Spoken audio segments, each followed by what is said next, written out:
Beautiful. So thank you guys. Oh, yes. Yeah. Oh, yay. Sorry, I did this instead, but that's fine. um, so today we're going to talk about evaluating FOL sentences. That is, when are they true and when are they false? And the tool we're going to use to determine when they're true and false is going to be interpretations. Also, we can think of these as models, right? Formal models. In fact, a lot of books won't call them interpretations. They will call them like models. So I might slip back and forth between the two. So here's the plan. I'm going to start off with a really, to be honest, kind of boring discussion, but to finalize the idea of what exactly a sentence of FOL is. I'm going to go through this quickly and give you the kind of highlights, because I think we've kind of got a little bit of idea of how this works. The big thing I really want to get to is to talk through the notion of what an interpretation is and what it does. Then that might take us to breakish time. Again, we'll sort of see how people are feeling. Once we have what an interpretation is and how it works, we can then put it to use. We can talk about when FOL sentences are true or false according to an interpretation. And then finally, we can get a bunch of semantic notions. In fact, remember all the ones we defined in terms of valuations? So like tautologically equivalent and jointly tautologically consistent and all of those, which we did with tables. We're going to have the same stuff, but just defined now in terms of interpretations. So they're going to be kind of parallels to the definitions and notions we had before, but for FOL now. So we'll get to that. That'll be our kind of finish. And in fact, one of the big things in here is interpretations give us a tool for testing when an argument is invalid. We'll talk about how. So that's the plan. Let's start off with grammar. Yay! Oh, God. So, right, when we started FOL, I gave you something very much like this slide, right? And I said, hey, the language consists of 6 kinds of symbols, right? It's okay. Right? We have the lowercase letters, which are the names. We have the uppercase letters, which are predicates. We have the connectives. We have brackets and the 2 quantifiers. Now we'll say, just like we did with TFL, right? An expression of FOL is any string of any of these symbols. Right? So that's just like before, right? An expression, to use the fancy language, is any concatenation, any listing of these things. But expression's one thing. We want to know, when do we have sentences? Now before, with TFL, we could do that kind of easy. For FOL, we have to go through a middleman. And the middleman is going to be a word we'll call formulas. So again, don't stress too much about this. This is us just kind of putting all of our ducks in a row. Okay? So a formula is any sentence or any expression of FOL that can be turned into a sentence by adding a quantifier. So a term is a name or a variable. And an FOL atomic formula, again, I'm going to read this, but then I'll give you the kind of junked up version, right? If R is an n-place predicate, T1 through Tn are terms, then R, T1 through Tn is an atomic formula. If T1 and T2 are terms, then T1 identity predicate T2 is an atomic formula. Nothing else is an atomic formula. Okay, what this box is saying in really fancy language, right, is that is an atomic formula. This is an atomic formula. If it's a one-place predicate and it has one term after it, you've got an atomic formula. If it's a two-place predicate and you have 2 terms after it, it's an atomic formula, right? These are our base unit. We've talked about this already, just not in these terms. This is the replacement for an atomic sentence. Yeah? Okay, so that's, you've got multiple questions. Yes, and then we'll come back to you. in the cases you put, the H and the L would be the predicate. The H and the L are the predicates, right? And then these are the terms attached to it, right? So again, R is an n-place predicate, so we're just here generalizing. It can have however many places we want. And then T1 through Tn is the relevant number of terms. 2-place predicate needs 2 terms. 8-place predicate needs 8 terms. Again, that's the idea here, right?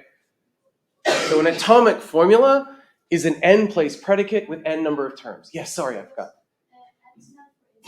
N can be any number, right? So yeah, it could be as many as we want, right? So it's just any number we like. Yes? If it doesn't have enough terms for the predicates, then it's not. Then it's not there yet, right? Then it's not there yet, right? So if L was a 2-place predicate and I just gave you this, it's basically like I said, A loves I haven't said anything enough yet. Right? Okay, so atomic, yes? We're going to talk about that, right? So again, these are our bases, and we're going to attach quantifiers on top. So these are our bases. These are our atomic formulas. Okay, the next slide is going to look terrifying, but it's not that bad. Oh, no, never mind. Here's some simple FOL. The next slide is then the terrifying one, right? So, yeah. Look at the vapors. So this is both scary, but also it should look very familiar, right? If we look basically at 1 through 6, it's the same thing from TFL, right? The only difference here is clauses 7 and 8. And I'm just going to tell you what they say, not read them. 7 says, hey, if you have an atomic formula or a formula like this, with a variable that isn't already attached to a quantifier, you can slap a universal with the associated variable in front. Similarly, if you have that, this is what 8 says, and this variable isn't attached to any quantifier yet, you can slap an existential in front and get a formula. Again, don't stress too much about the exact wording here, right? The key idea for 7 and 8 is that if you've got a variable that isn't already bound up with any quantifier, you can attach a quantifier. Okay? So some sample FOL formula. Again, just some sample silly ones. Notably, however, these ones are not formula. And they're not because we have clashes of variables. If we look, the x here is attached to too many quantifiers. It violates the building rules. So again, don't stress too much about these. This is just kind of putting our ducks in a row.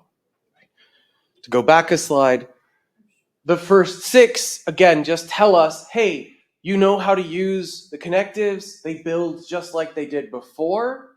And the quantifiers, you build them if and only if they're not already bound up. Okay? So, yes? I don't get how mass don't know. Okay. So the problem with these two is when we look at, let's say again, this bottom sentence here, right? In order to build this, we had to have this formula first, and then we saw, okay, the x here is not attached to any quantifier yet, so we added the existential. We used clause 8. But then we took this formula, and we inadvertently applied clause 7. But that's a no-no, because in order to be able to attach the quantifier on front, there needs to be a variable that isn't already bound up with some quantifier. Since this x has already got this quantifier attached, can't stick another one there. It's basically reinforcing the idea that a variable can only serve one master. You can't have 2 quantifiers both with the x, or 2 quantifiers both with a y. Different quantifiers, different variables. That's the idea. Yes? So one term can have just one multiplier. You can multiply to the same term, to the same variable, right? Yes, exactly. Yes. So that means if the most bottom one, if you put universal b, then it will be a formula. So importantly, whenever we have the quantifiers, they can only ever be attached to variables. You should never see a quantifier attached to a name. Because names are always single individuals, and the quantifiers are ways to talk about groups. Admittedly, sometimes it's a very minimal group, it might just be one, but this tells us there's something, and this tells us everything. So we'd never ever see a quantifier and a name. It's always quantifier and variable. And you can only ever attach the quantifier to the sentence the formula, if the formula's variable isn't already bound up. Okay. So, yes? I still don't really get what the formula is. Okay. So effectively, a formula is something like a proto-sentence.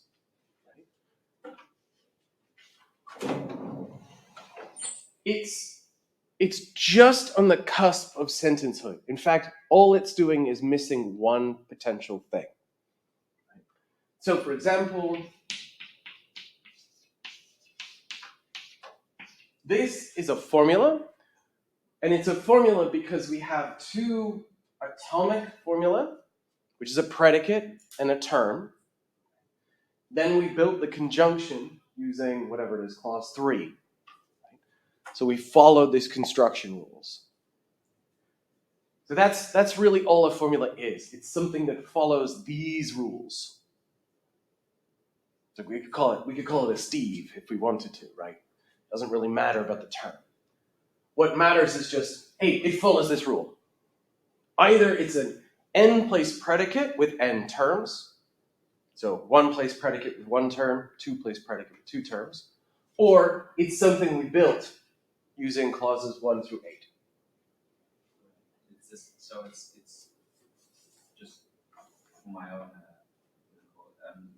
the way in TFL B is an atomic sentence and B conjunction A is a sentence. Yes. Here, because we need an extra step which we haven't discussed yet. We're going to call them formula. BA is an atomic, B small a is an atomic formula, and B small a conjunction BX That is a formula. All right. And importantly, the only reason we can't just call that a sentence yet is because, again, let's write the one that you suggested, because that's actually a handy one. We have B small a and BX. So this is a formula given our rules, but it is not yet a sentence. And the only reason it is not a sentence, to spoil something coming in about 3 slides, is because this variable, we don't know what to do with it yet. So, in fact, I'll spoil the answer. An FOL sentence is any formula that doesn't have a free variable. Right? That is, any formula that doesn't have something like this, a variable that's not attached to a quantifier. Again, this is coming in a few slides, but I want to go ahead and mention it. Yes? You can stick anyone you want there, as long as the variable you're going to hook it up with is already there and isn't already being used. So we could stick a universal in front here if we wanted, or an existential. Right? Again, that's what 7 and 8 tell us. Yeah? Why is it still called formula in 7 and 8? Good. So importantly, it might be that we add it, but there's still more stuff left to do. Right? So, yeah, right? There might be multiple variables, right? So this is why, again, we can only kind of use the middleman. The middleman kind of gets us to, okay, you satisfied the grammar so far. Do you have any free variables? That's the last test to pass. Right? Okay.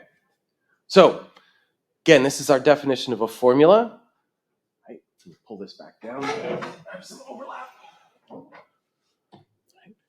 Now we can say, just like before, the main logical operator of a formula is the operator introduced last. Again, this is the same as when we did TFL. And we can say the scope of an operator is the formula or subformula for which it is the main operator, right? Again, this is the exact same as before, just we've replaced sentence with formula, right? Because again, we have to have the middleman. Now, importantly, many atomic formula, and in fact, many formula are not sentences. And that's because we have a free variable, a variable that is not yet bound by a quantifier. And the way we make these things into sentences is we bind the quantifiers. We say, hey, we bind the variables. This variable is attached to this grabber arm, this quantifier. Quantifiers tell us how we can use the variable, how to replace it. Is it one that we're supposed to substitute with everybody from the domain? Or is it telling us that maybe just some things in the domain? So, the idea here then is that we can say a bound variable is an occurrence of a variable within the scope of either a universal or an existential. So, right, in this case, looking at our sample sentence, right, our x is bound because it is within the scope of this universal. And here, right, again, another sample sentence, our x is bound because it is in the scope of this existential. And a free variable is any variable that ain't bound.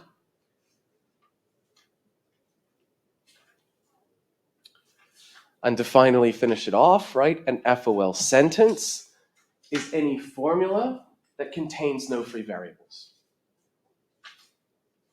So that's what an FOL sentence is. Now, what this really means in practice is that, right, an FOL sentence is going to either feature only names as the terms, or it's going to have quantifiers attached to all of the variables that we've used. We've actually been doing this. You guys have been following this rule as we've been doing the symbolization, right? We just hadn't made it explicit yet. Right? So this is all of us just making sure that our ducks are in a row and we understand the underlying grammar. Right? Don't stress too much about this bit. I just want to make sure that we're all on the same page. Cool? Okay. So enough for joyful grammar. Yay! Let's get to the more fun stuff. Semantics, meaning. Let's talk about interpretations. So FOL sentences are split up into predicates, terms, and quantifier expressions, right? And in particular, because we have terms, names, we can talk about specific particular objects. And similarly, when we have the quantifiers, we can talk about all or some, none or not all. When we're interpreting FOL sentences, what we're going to do is we consider what the predicates are true of. Put another way, the base unit for our evaluation is not going to be whether atomic sentences are true or false. It's whether atomic predications hold or don't hold.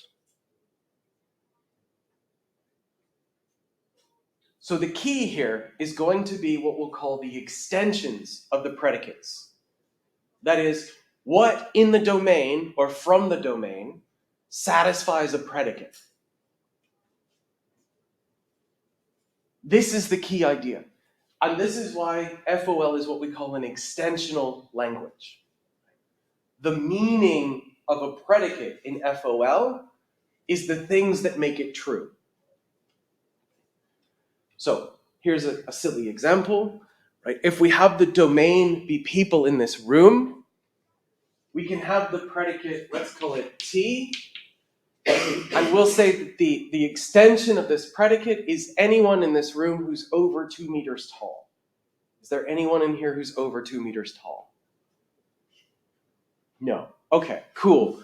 The meaning of this predicate is empty. The extension of this predicate is empty. How about another one? Let's have the predicate S. The extension of this predicate is anyone who's over 1.5 meters tall. Who's over 1.5 meters tall? I don't mean to short shame, right? Anyone who isn't. So the meaning of this predicate is everyone who put their hand up. The meanings of FOL predicates are just the collection of objects that satisfy it. Right? Now we might express that meaning in English, but that's just how we're getting to it in English. Right? The meaning of S is not anyone who's over 1.5 meters. It's everyone who put their hand up. It's that list. So when we fix the extension of a predicate, we can do this in two ways. One way we can do it is indirectly. That is, we specify in English some condition, and then we go and look in the world to see what objects satisfy that condition. That's what we just did. Right? Everybody who put their hand up. Alternatively, we can directly stipulate extensions. We just say, cool, the extension of this predicate is this thing, and this thing, and this thing. You, and you. So indirect stipulation, where we postulate some quality in English, and then let the chips fall where they may, let the world sort it out. Or direct stipulation, we just write the list ourselves. Sorry, did you have a question? Yeah, really repeat what you said. Okay. Last time. Okay. That- Okay.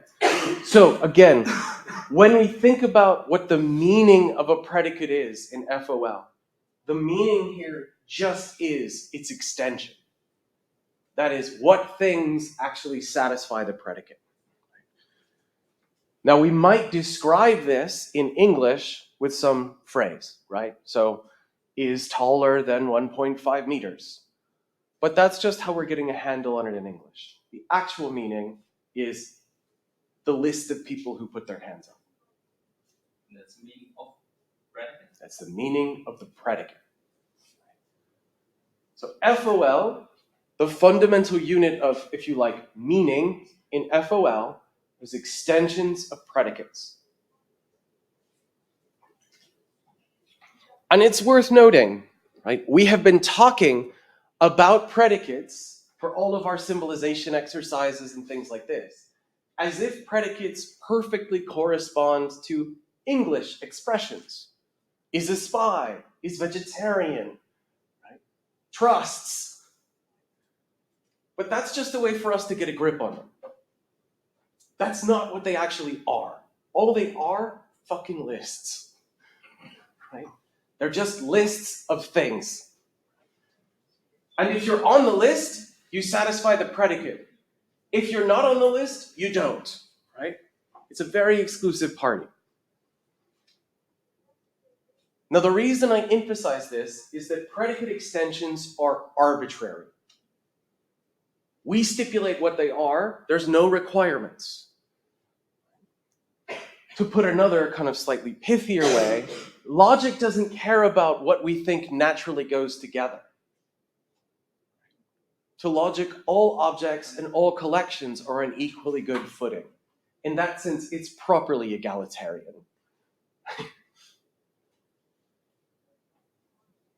Now, this is important because it means that when we're building our interpretations, we can, if we want, talk about natural collections, people, tables. things that are taller than 1.5 meters. Or we can talk about very weird, entirely arbitrary collections, like the left half of this table and this piece of chalk. That's a perfectly good collection. I could come up with some predicate. Let's call it Q. The meaning of Q is to be either this or the left half of this table. I guess it's the right half from your perspective. Right? Yes? But the connection is the domain. So importantly, yes, right? The domain is going to tell us, like, here are all the things, and then effectively each predicate is going to have an extension. And the extension is going to be the stuff that's in the domain that satisfies the predicate. Nice. So, give you a kind of example, right? Let's take the universal domain, so everything that has, will, and does exist. Right? And let's just build a new predicate. Let's call it Z or Z if you're feeling Canadian/British, right? Z is true of all and only the following: me, the Eiffel Tower, and anyone who's ever lived in Tilburg. This is a perfectly adequate predicate. What is the kind of English expression that maps to this? There isn't one, but we don't care. English was a way for us to get to FOL. We want to play in FOL now. And then if we add some names to the mix, little n for Nathan and little d for Darth Vader, right? So now, with this, right, is, let's say, Zn true? Well, that's going to be true if the thing named by little n is in the extension of the predicate Z. And is it? Yeah.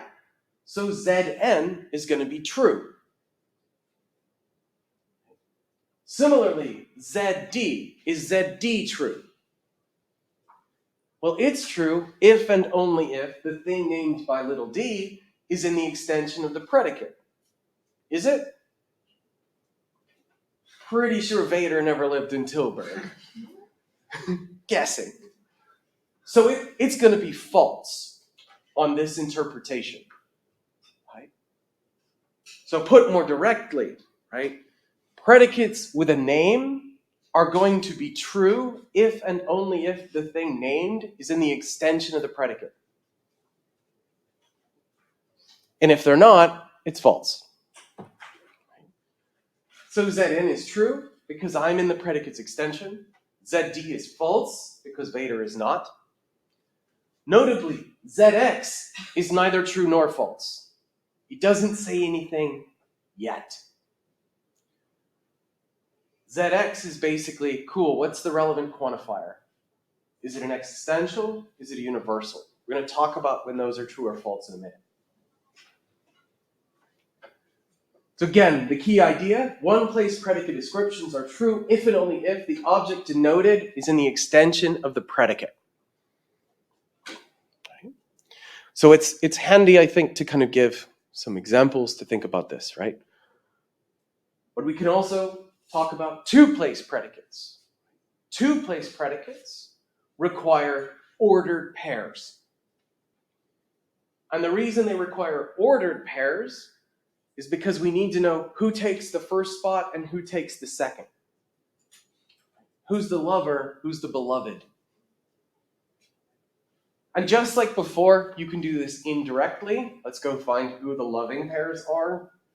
Don't do that, I can get you into trouble, right? Or you can directly stipulate, right?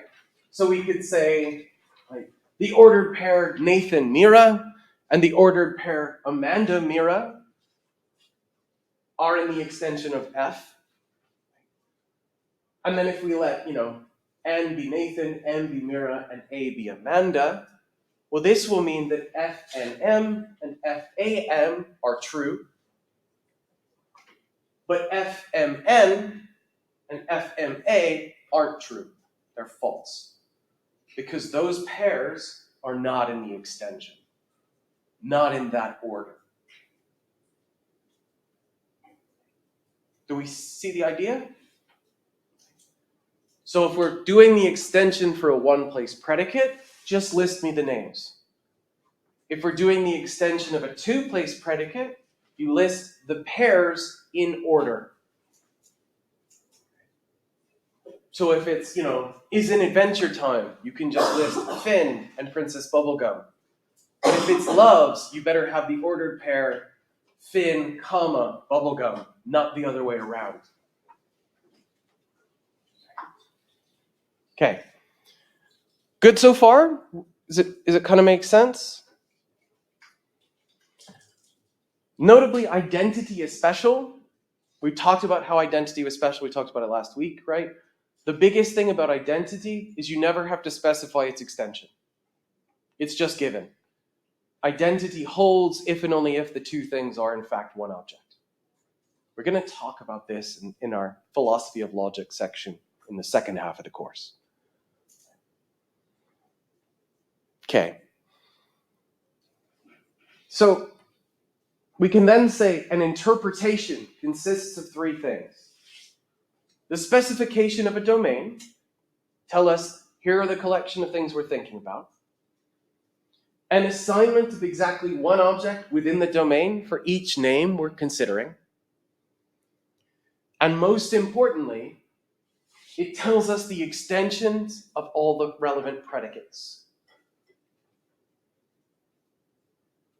And by fixing the extensions of the predicates, it fixes the truth values of the atomic parts of the sentences, which then will fix the connectives and in turn fix the quantifiers.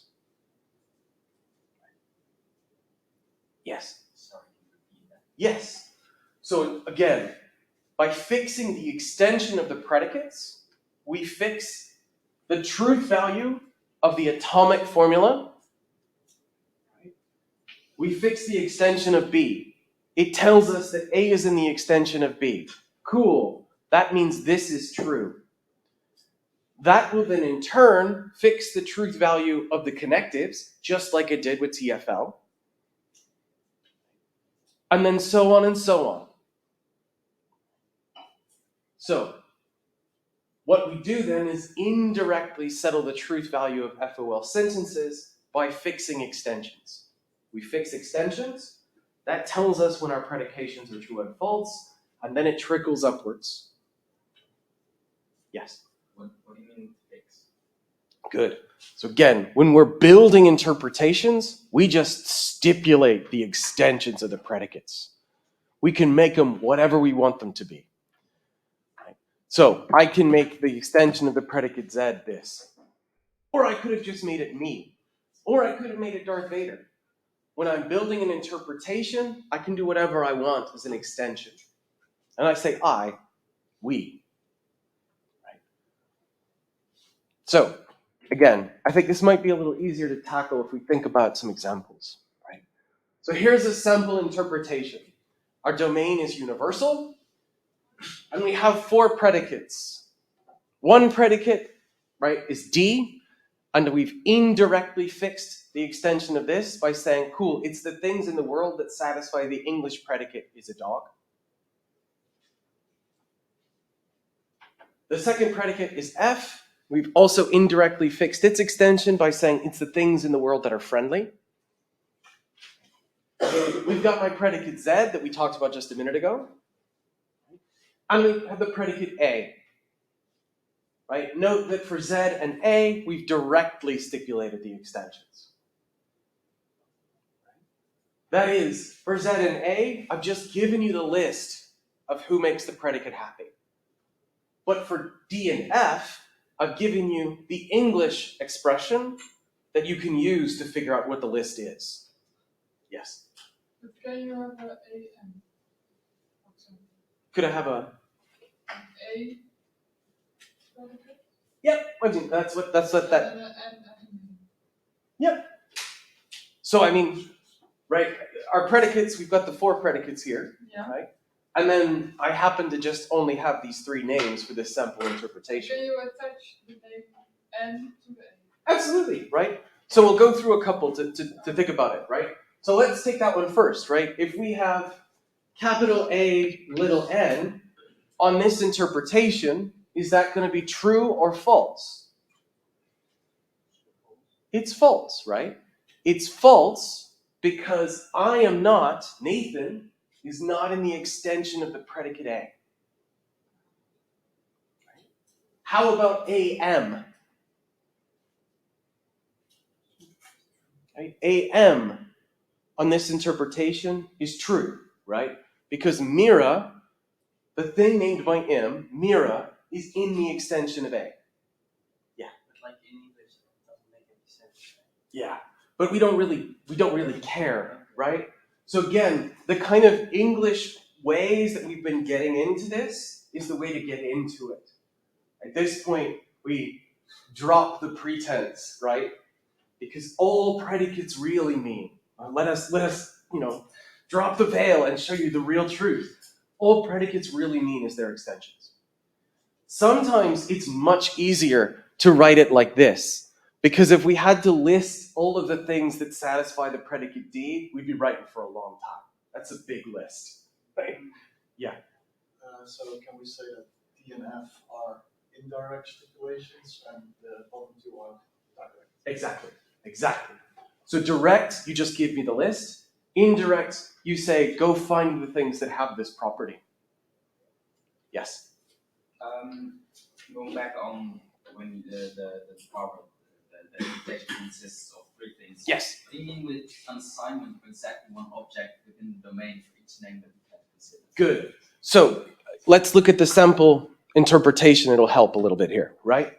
So in this case, I've decided we're only going to look at three names. There's little n, little d, and little m, right? But note, there's a whole slew of other things in our domain that we don't have names for, right? All of you are in the domain, but we didn't introduce any names for you here yet. What you're saying is the specification of one object to The the name. name. Yeah. Basically, it's telling us, okay, so again, let's come back to our example earlier. If we're going to build an interpretation for this sentence, we need to say, hey, what in the domain is little a name for? That's what we mean there, right? Tell us, who in the domain is this a name for? But who do you check them if like DD is true? Because it can be true, but if it's not. Well, so I mean, this is what we'd have to do, right? We'd have to go out and see, is Vader in the extension of things that are dogs? I would be pretty sure that's false, right? he's many things, Dark Lord of the Sith, a fictional character, but he ain't no dog, right? I think that seems fair, right? So this is one of the downfalls of indirect stipulation, right? Is that sometimes you might just not know. Because it's like, you can make it up. It depends on what you think is true or false. Yeah. In that case, right? So this is one of the things, and again, this is obviously a toy example, right? So don't get caught up too much in the exact details here. What we're really interested in is this general idea. You can fix the extensions indirectly or directly. And the extensions are entirely arbitrary. We can make them whatever we want them to be. On the third part, the extension of the interpretation of these three things, that's direct stipulation, isn't it? It can be, or it can be indirect, right? So when we fix the extension, we have the two ways. You can either do it by saying, cool, I'm going to have the extension of D be whatever's a dog, right? Or it's Darth Vader and Mira, right? That's the direct stipulation. So indirect or direct, two different ways to stipulate. That's the idea, right? So let's have the predicate H. Let's fix the extension indirectly. It's everybody who's here. Right? Cool. So that's one way to do it. Another way we could fix the extension is to say it's you and you and you and you and you and you and you and you and so on for everyone. Right? Two different ways to do the same exact thing. Yeah. So yeah, what he said about the indirect and the direct stipulation, which one is it? Good. So our top two here, D and F, are indirectly stipulated because you have to kind of go via the English property, the English predicate. That's indirect. Direct, you literally just give me the list. That's our bottom pair, Z and A. Yes. The two-part. So Cool. this block of The big red box. yeah, that's the interpretation. That is an interpretation. All right. So, that's So it's three things. It's a fixing of a domain, telling me what the names pick out from the domain, and fixing the extension of the relevant predicates. all right. Those three together is an interpretation. So how should I interpret interpretations fix the extension of predicates? Cool. I do not really understand what that means. Okay. So what it means is that when we have the whole thing, the interpretation, part of it is telling me, okay, we're going to have these predicates in the sentences we're looking at, these four, and hey, here are the extensions. The extension of D is that all of the stuff in this domain that is a dog. The extension of A are these two things. Yes. So the interpretation is telling us what stuff from in the domain satisfies each of these predicates. Yes. So, for example, Nathan is not in the extension of A. Mira is. Because we're told the extension of A. Vader is in the extension of A. He is not in the extension of Z. The interpretation gives us those two. Okay? That makes sense? We kind of getting the idea? So, note, we can also provide interpretations using diagrams. Some people will find these really easy, right? So for example, if we have R as a two-place predicate, you can just draw it as an arrow, right? So this tells us, right, hey, there's four things in the domain. There's A, B, C, and D. Right? And if there's an arrow that starts at one and goes to the other, then the relation holds.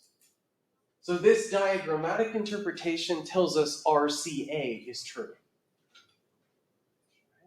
Because there's an arrow that starts at C and points to A. C loves A, right? That's all this shows. It's a diagrammatic way to do the same thing we had just a second ago. Notably though, right? Notably, this diagram also tells us that RAC is false. Because there's no arrow that starts at A and points to C, right? Again, this is another way we can express our interpretations, just instead of writing down, here's the domain, and here's the ordered pairs, and da-da-da-da-da, you just draw me the damn thing. You'll be allowed to do this if you want. I'll never force you to do a diagrammatic interpretation, but it's handy sometimes. Okay, so we've got the idea of what interpretations are. Interpretations are where we fix a domain, we stipulate the extension of the relevant predicates, and if there are any names, we say what the names are names for, which objects in the domain they name. It's kind of close to a symbolization key. Just one extra bit. It's now giving us the possibility of settling when sentences are true and false.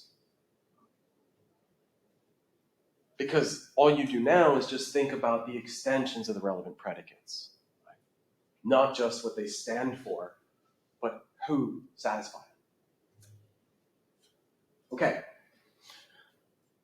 So, that's what an interpretation is. Now we can put it to use. The most immediate use, one we've already talked about, is going to be understanding when FOL sentences are true and false. How are people feeling? Do we want to take a break or do we want to keep going? Let's take a break? Yeah, it's like what I said. Yeah, cool. So it's 31. Let's come back at 41, so 10 minutes, if that's okay? And then we'll get back to it.